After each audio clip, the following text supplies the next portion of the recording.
The first time I saw her at Endurance Fitness, something clicked inside me. Not the gentle click of puzzle pieces fitting together, but the harsh snap of a lock engaging. She didn't notice me watching her from the corner of the weight room, observing how her dark ponytail swung in perfect rhythm with each stride on the treadmill. I memorized her routine that first day, Tuesdays and Thursdays, 6:15 p.m., always starting with 20 minutes of cardio before moving to free weights. By the third session of silent observation, I knew I needed to make contact. Our first conversation happened naturally enough. I positioned myself at the water fountain when she approached, timing it perfectly. I commented on how crowded the gym had become lately. She smiled, that warm, genuine smile that made her eyes crinkle at the corners, and agreed. When she introduced herself as Melody, the name resonated in my head like a bell tone that wouldn't fade. I told her my name was David, and she repeated it, her voice giving it a quality it had never possessed before. For 2 weeks, I was strategic. I approached with casual questions about workout routines, offering seemingly helpful advice about form. She responded with increasing warmth, unaware that I'd begun adjusting my entire schedule around hers. I researched her extensively online, piecing together her life from social media fragments, her job at the downtown marketing firm, her favorite coffee shop, the bookstore where she browsed on Sunday afternoons. Knowledge is connection, and I was building an unbreakable tether between us, even if she didn't feel it yet. When I suggested we grab protein shakes after our workouts, she hesitated only briefly before accepting. Her laughter during our conversation sent electric currents through my body. She mentioned offhandedly that she typically ran at Riverside Park on Saturday mornings. The information lodged in my brain like a splinter. I arrived at the park before sunrise that Saturday, waiting. When she appeared on the jogging path, the morning light illuminating her profile, my heart hammered against my ribcage. I timed my accidental encounter perfectly, emerging from a side path as she rounded the bend. Her surprise seemed genuine, a slight widening of her eyes, a catch in her breathing. But she quickly composed herself. She remarked what a coincidence it was, meeting like this. I agreed, savoring the secret knowledge that there was nothing coincidental about it at all. Our gym interactions intensified. I enrolled in her Tuesday night spin class, positioning my bike directly behind hers, where I could watch sweat trickle down her neck without detection. When she mentioned an upcoming yoga workshop, I immediately registered, despite having no interest in yoga. Proximity was oxygen. I needed it to survive. 3 weeks in, I noticed the first signs of her unease. Subtle shifts in her posture when I approached, shorter responses to my questions, glances toward the exit. She began changing her routine, arriving later to the gym or earlier. But these adjustments were futile puzzles for me to solve. I always found her. I needed her to understand that nothing she did was hidden from me. Through casual conversation with the front desk attendant, I obtained crucial information, her emergency contact. A quick social media search revealed this person as her roommate, Sarah. I befriended Sarah at a local bar, a calculated 2-week investment that yielded the ultimate prize, Melody's personal phone number. The first message I sent was innocent enough. "Hey, it's David from the gym. Got your number from Sarah. Hope that's cool." Her response came hours later, brief and non-committal. I sent another message that evening, and 3 more before midnight. By morning, I'd sent 17 texts analyzing our last conversation at the gym, detailing what she'd worn, how she'd looked. She didn't respond. but read receipts betrayed her awareness. The silence between us became another form of intimacy. I began appearing everywhere. The coffee shop where she worked on her laptop, the grocery store she frequented on Wednesdays, the Thai restaurant where she met friends, each time expressing the same rehearsed surprise at our coincidence. With each encounter, her face grew paler, her excuses to leave more urgent. The tremor in her hands when she spotted me excited something primal within me. When she blocked my number, I created new ones. When the gym manager approached me about concerning behavior, I simply switched to a different location, the one closer to her apartment where I could watch her window from the parking lot. The restraining order she filed was merely a piece of paper, a token acknowledgement of the connection between us. Last night, I entered her apartment while she was at work. A simple lock, really. I didn't take anything, just rearranged small items. A coffee mug moved 6 inches left. Her bathroom towel refolded differently, a single earring displaced from its pair.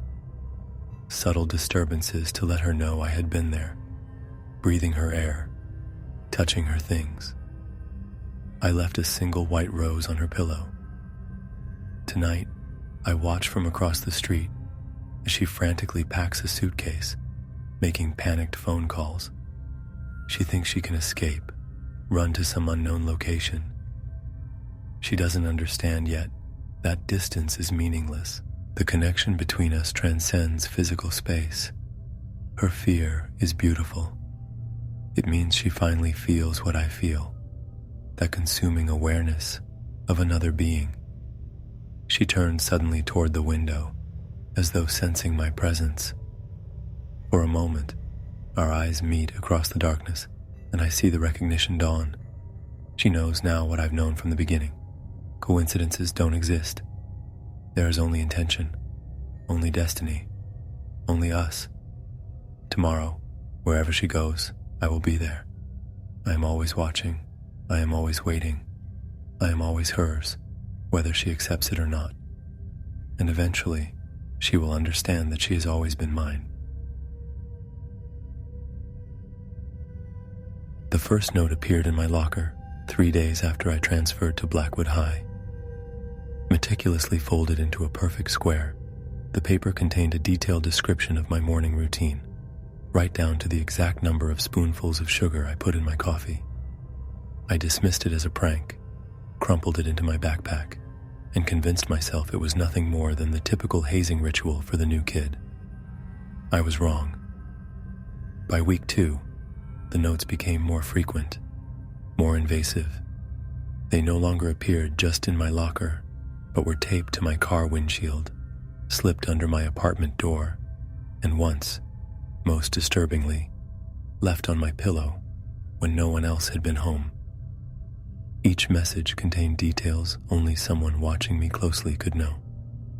The clothes I wore yesterday, the book I'd been reading in the privacy of my bedroom, the phone conversation I'd had with my mother. Then came the Polaroids, grainy images of me walking through the school parking lot, sitting alone at lunch, standing at my bedroom window.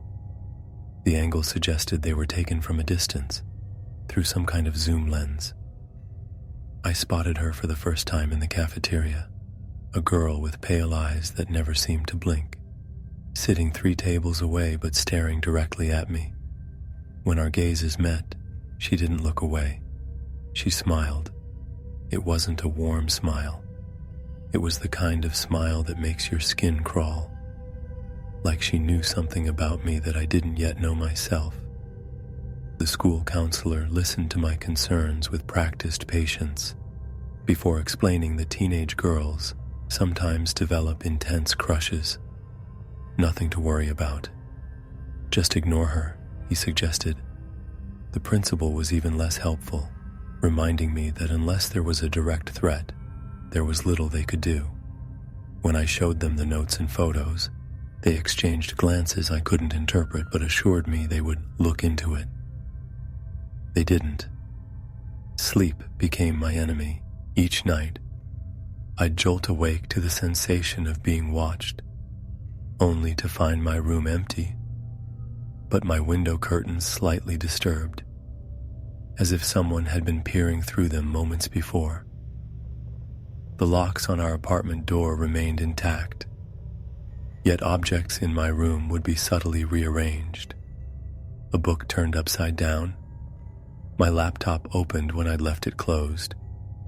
My phone moved from the nightstand to my desk. My heart would race at random moments during the day when I felt eyes boring into the back of my skull. My hands trembled constantly, my mouth perpetually dry no matter how much water I drank. The hallways at school seemed to stretch longer, the fluorescent lights flickering more dramatically whenever I walked alone. 3 weeks in, I found a USB drive taped to my locker. Against my better judgment, I plugged it into my computer.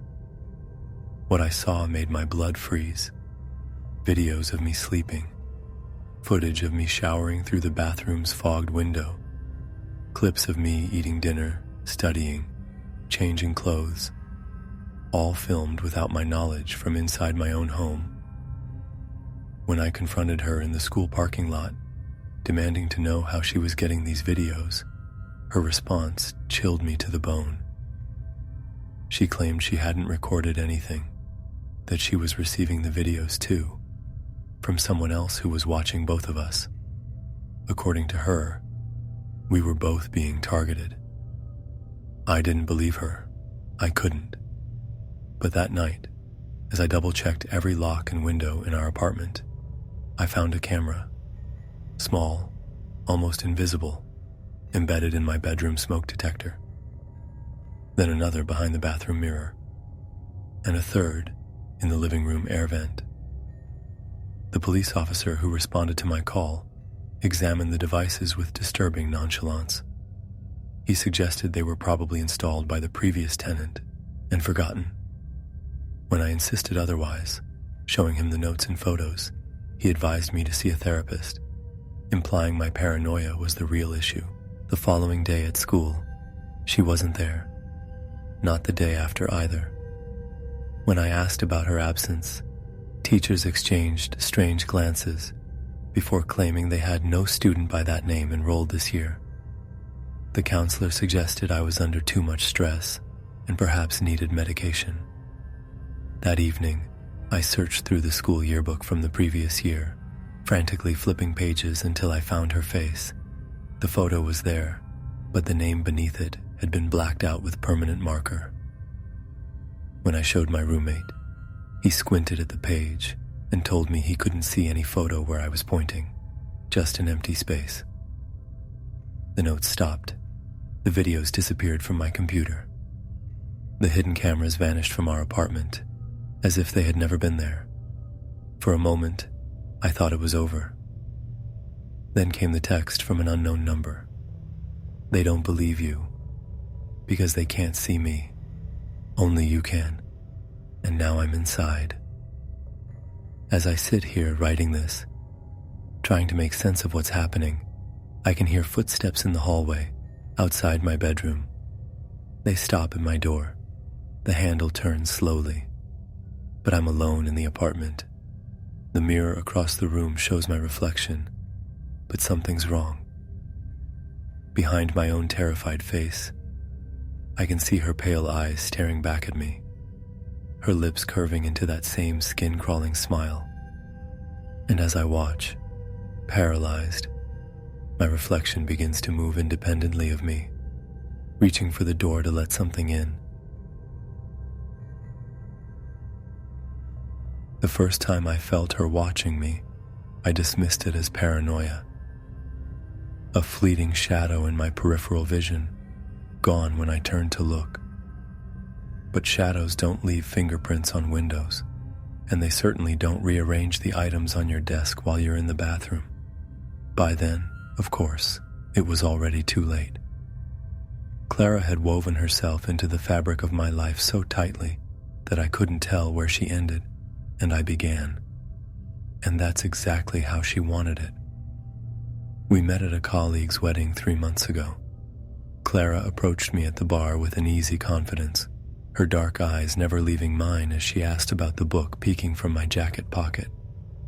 Our conversation flowed effortlessly, and when she suggested coffee the next day, I agreed without hesitation. Looking back, I should have recognized how quickly she memorized details about my life, my favorite author, my childhood dog's name, the exact location of my office downtown, information I didn't remember sharing. The first few weeks were intoxicating.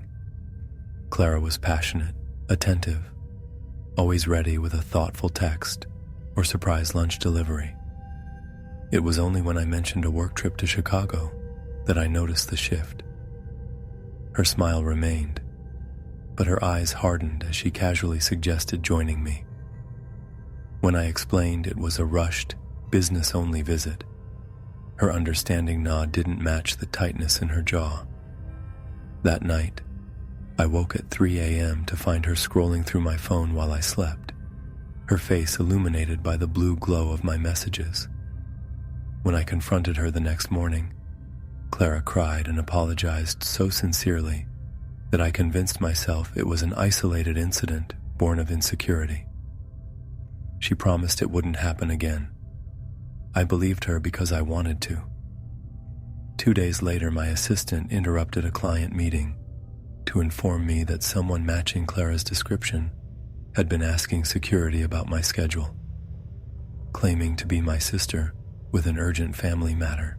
When I called Clara, she denied it completely, suggesting my assistant was confused or lying. The conviction in her voice made me doubt what I'd heard. That night, I found my laptop open to my email, though I was certain I'd closed it before leaving for dinner. The timestamps on several read messages confirmed someone had been through them while I was out. My skin began to crawl with constant awareness. At restaurants, I'd feel eyes on my back, only to turn and glimpse Clara disappearing around a corner or sliding into a booth, places she had no reason to be. When I confronted her again, she twisted the narrative so skillfully that I found myself apologizing for being paranoid and untrusting. My chest tightened whenever my phone chimed with her messages, which came in relentless waves, dozens per hour, each requiring immediate response. Any delay would trigger a barrage of increasingly frantic texts, calls to my office, and once, a panicked visit to my apartment where she pounded on the door until my neighbor threatened to call the police. I had simply been in the shower. Sleep became elusive. I'd jolt awake at the slightest sound, heart hammering against my ribs, sweat soaking through my sheets.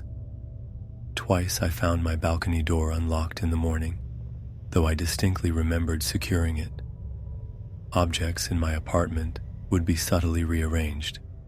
A book turned spine inward, my coffee mug on the wrong shelf, my shoes precisely aligned when I'd left them scattered. At work, I began receiving calls from clients who, when I answered, would breathe silently before disconnecting.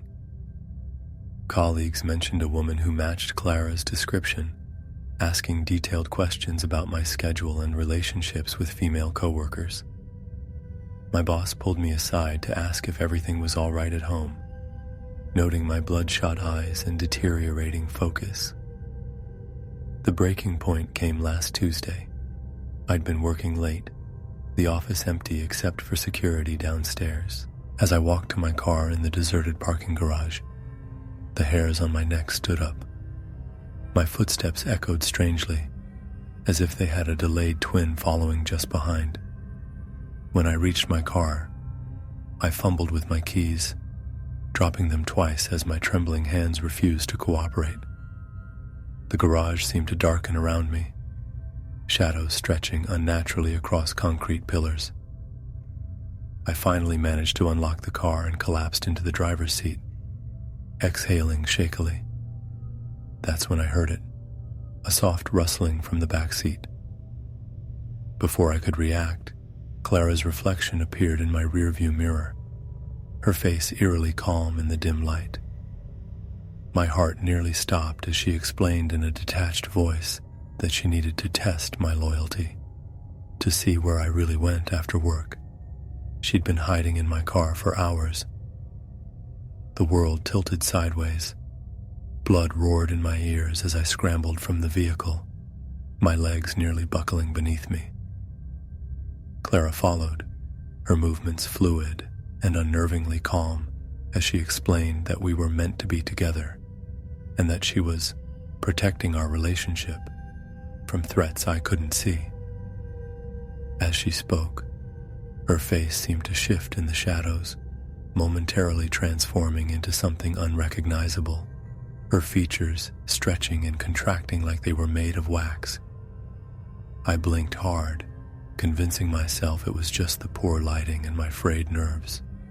But when she reached for me, her fingers seemed impossibly long, her nails scraping against my arm with unnatural sharpness. I ran. My lungs burned as I sprinted toward the security office, Clara's footsteps echoing behind me. The guard called the police immediately upon seeing my state and hearing my breathless explanation. When officers arrived, Clara was waiting calmly by my car, explaining to them that I was having a mental breakdown, that I had invited her to meet me. She showed them text messages I never sent, speaking so reasonably that I saw doubt in their eyes. It wasn't until they reviewed the garage security footage that her story unraveled. The camera showed her breaking into my car 3 hours earlier, but something else caught everyone's attention. In certain frames, when the lighting shifted, Clara's form appeared distorted, elongated, and somehow wrong, like a photograph that's been stretched.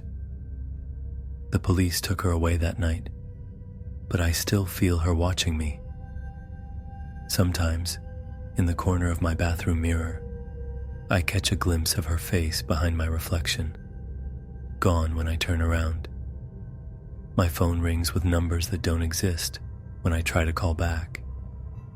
And last night, I found all my photographs turned face down, except for one, a picture of Clara and me, prominently displayed on my nightstand.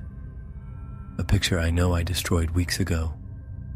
The restraining order is just paper. It can't stop her from visiting me in my dreams, where her whispers grow louder each night. I'll never let you go. We're meant to be together, forever.